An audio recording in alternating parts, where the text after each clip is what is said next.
मैं रवि कुमार, स्वागत है आपका रेनेसाइंस में। चलिए आज अत्यंत महत्वपूर्ण टॉपिक पर बात करते हैं और यह है बिहार का आर्थिक सर्वेक्षण 2020-2021। जो आर्थिक सर्वेक्षण इस बार प्रस्तुत किया गया है वित्त मंत्री तारकिशोर प्रसाद के द्वारा, वास्तव में इसका आंकड़ा जो है वो 2019-20 के लिए जो पूर्ण आंकड़े प्राप्त हो चुके थे उसके लिए किए गए हैं। हालांकि कुछ आंकड़े सितंबर माह तक ही हैं, इसे आप लोग ध्यान रखेंगे।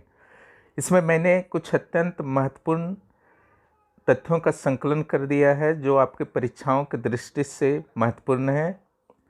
हालांकि इसका विस्तृत आर्थिक सर्वेक्षण जब आ जाएगा तो मैं उससे ज़रूर आपके समक्ष प्रस्तुत कर दूंगा। अभी इससे आप संक्षिप्त आर्थिक सर्वेक्षण समझिए। हालांकि इसमें बहुत सारे इम्पोर्टेंट आंकड़ा आपके परीक्षा के लिए इम्पोर्टेंट होंगे।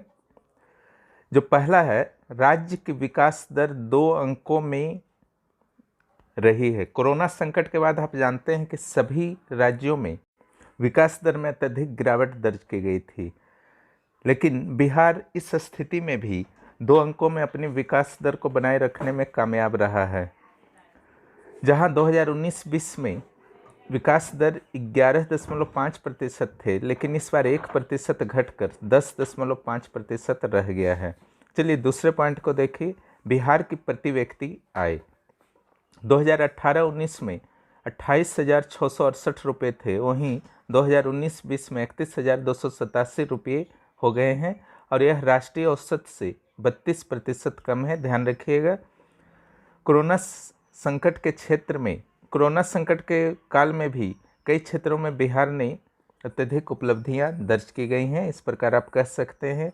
वही बिहार का जो सकल राज्य घरेलू उत्पाद है, जिसे शॉर्ट में जीएसडीपी कहा जाता है, यह 6.11 लाख करोड़ रुपए रहा है। और जीएसडीपी में पशुपालन का जो योगदान है वो 18.7% रहा है और जीएसडीपी में सेवा क्षेत्र का जो योगदान है वो 60.2% रहा है।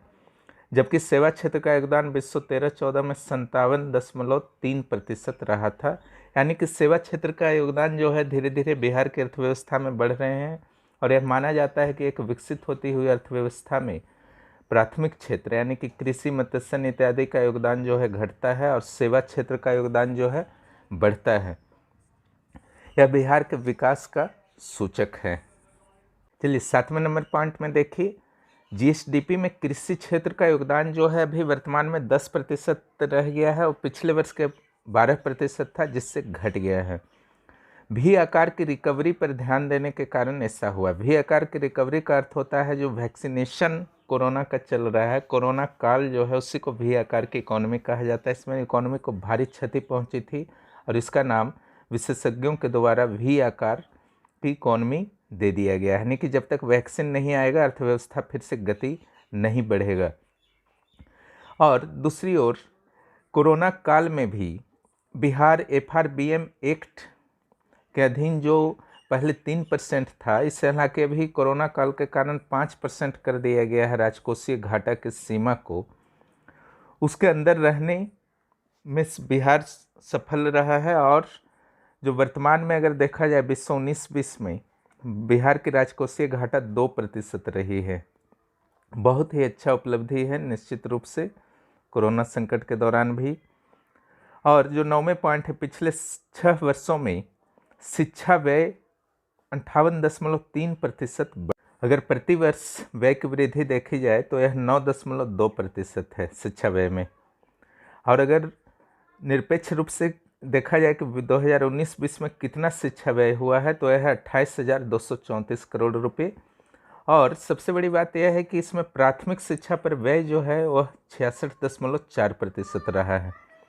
कुछ और डाटा है शिक्षा से रिलेटेड। 2018-19 में प्राथमिक विद्यालयों की संख्या 80,018 है, यानी कि 80,000 से 18 अधिक।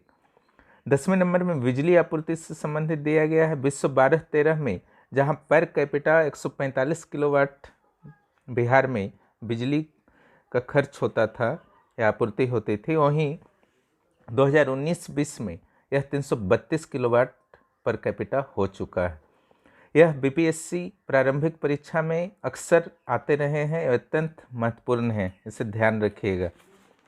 जो अगला है वो कुल आपूर्ति। विश्व 12-13 में कुल आपूर्ति 1802 मेगावाट रही है, जबकि उपलब्ध बिजली 5991 मेगावाट थी 2019-20 में। ठीक है, यानी कि जो आपूर्ति हुई वो काफ़ी बढ़ चुका है, लगभग 3 गुना से भी अधिक आपका कुछ है।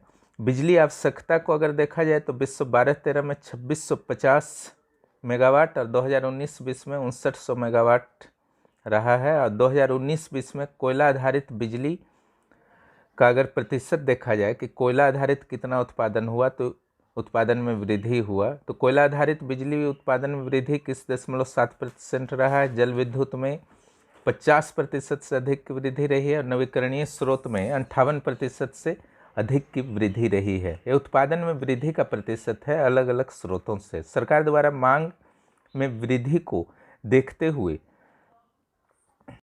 4516 मेगावाट विद्युत क्रय करने का भी निर्णय लिया गया है।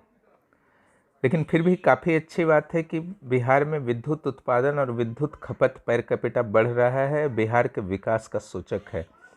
कृषि क्षेत्र से संबंधित कुछ डाटे हैं 2019-20 के लिए। जीएसडीपी में कृषि क्षेत्र का जो योगदान है 18.7% है। और एक बहुत ही इम्पोर्टेंट डाटा है कि बिहार के 74% लोग अभी भी कृषि और अन्य संलग्न गतिविधियों से रोजगार प्राप्त करते हैं, जुड़े हुए हैं। और 2019-20 में जो खाद्यान्न का उत्पादन रहा वो रिकॉर्ड स्तर पर रहा, 163.80 लाख टन। एवरेजली आप याद कर सकते हैं 164 लाख टन के रूप में। अब बिहार में जो पशुधन है पिछले 5 सालों में 9.1% की वृद्धि हुई है, अत्यंत महत्वपूर्ण है। जीएसडीपी में कृषि के अलग अलग जो उप क्षेत्र हैं उनकी क्या हिस्सेदारी रही है बिहार के जीएसडीपी में, उसको देख लीजिए। कृषि और वन का 18.7%, फसल का 9.7%, पशुधन का 5.9%, वानिकी और लकड़ी का 1.5%, मत्स्यन का 1.5% 1.5%। हवाई जहाज़ों की संख्या के बारे में भी आर्थिक सर्वेक्षण में बताया गया है। दूसरे शब्दों में आप कह सकते हैं कि उड़ानों की संख्या 2004-05 में बिहार से उड़ानों की संख्या जहां 3814 थी, वहीं 2019-20 में यह 34,906 हो गई है। इस सारे को आप लोग अच्छी तरह से नोट्स कर लेंगे। हवाई सफ़र करने वाले यात्रियों की संख्या भी इस दौरान जो 2004-05 से 2019-20 तक यात्रियों की संख्या 76,000 से बढ़कर 33 लाख हो गई है। ये बहुत बड़ी वृद्धि है।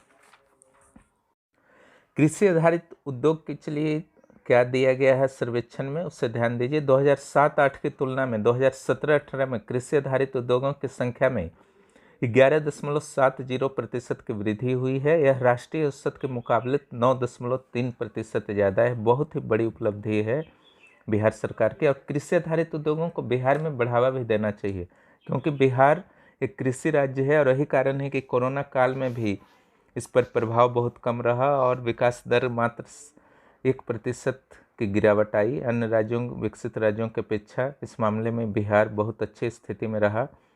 उपभोक्ता मूल्य सूचकांक के बारे में कुछ जान लीजिए जो आर्थिक सर्वेक्षण में आए हैं। नवंबर 2020 में उपभोक्ता मूल्य सूचकांक के आधार पर महंगाई दर 9.8% थी, लेकिन शहरी क्षेत्रों में जो महंगाई थी उपभोक्ता मूल्य सूचकांक के आधार पर वो ग्रामीण क्षेत्रों की अपेक्षा अधिक थी। यानी कि ग्रामीण क्षेत्रों में जहां 9.36% थी, वहीं शहरी क्षेत्रों में महंगाई दर 12.25% थी। बिहार के अस्पतालों के संदर्भ में भी कुछ आए हैं। सर्वाधिक अस्पताल जो है मुजफ्फरपुर जिला में है, यहाँ 601 अस्पताल हैं, जबकि सबसे कम सरकारी अस्पताल अरवल जिला में है, मगध प्रमंडल में पड़ता है। यहाँ 99 सरकारी अस्पताल हैं। राष्ट्रीय राजमार्ग की लंबाई के मामले में बिहार का पूरे देश में 10वां स्थान है। 2019 में देखा जाए तो बिहार में कुल 5,358 किलोमीटर लंबे राष्ट्रीय राजमार्ग थे, वहीं पूरे देश में 1,32,500 किलोमीटर लंबे राष्ट्रीय राजमार्ग थे। एक और डाटा इसमें दिया गया था कि जो टोटल राष्ट्रीय राजमार्ग हैं पूरे देश में, उसके 30% जो हैं महाराष्ट्र, उत्तर प्रदेश और राजस्थान में हैं। एक और आंकड़ा आया था आज सर्वाधिक मनरेगा मजदूर जो हैं बिहार के पूर्वी चंपारण जिले में है और सबसे कम मनरेगा मजदूर जो हैं शिवहर जिले में है। ये जॉब कार्ड के आधार पर इसका निर्धारण किया गया है। मनरेगा में 2015-16 में जहां महिलाओं का प्रतिशत 41% था, यहाँ महिला छूट गया है, जोड़ लीजिएगा। वहीं 2019-20 में यह 56% हो चुका है, यानी कि पिछले 5 वर्षों में लगभग महिलाओं के द्वारा मनरेगा को ज्वाइन करने की प्रतिशत में 15% की वृद्धि हुई है, यानी कि महिलाएं भी श्रम करने में अब पीछे नहीं हैं। और राज्यपाल फागू चौहान ने जो अभिभाषण अपना दिया उसके अनुसार 2020 से 25 के अंतराल में बिहार में 7 निश्चय 2 योजना को लागू किया जाएगा। इसके अलावा कुछ और डाटा मैं बता देता हूँ जो अलग अलग स्रोत से प्राप्त हुए हैं। डीजल हो या एलपीजी हो या पेट्रोल हो, इसके खपत के मामले में बिहार का जो है सब टॉप जिला है, सबसे अधिक जहां खपत होता है वह है पटना। ठीक है, तीनों के मामले में डीजल, पेट्रोल, एलपीजी। लेकिन डीजल के मामले में सबसे कम खपत जो है आपका बांका में है, एलपीजी के मामले में सबसे कम खपत वेस्ट चंपारण में है और पेट्रोल के खपत के मामले में लखीसराय में है। इस प्रकार यह आर्थिक सर्वेक्षण समाप्त होता है। रेनिशा आईएएस पर आपको विविध प्रकार की सामग्रियां प्राप्त होने वाली हैं। ये सामग्रियां जो हैं JPSC, JSSC CGL, PSSC CGL, BPSC और आईएएस के प्रारंभिक और मुख्य परीक्षाओं के लिए अत्यंत उपयोगी सिद्ध होंगी। आप लोग यथाशीघ्र सब्सक्राइब करें और दोस्तों को भी प्रोत्साहित करें।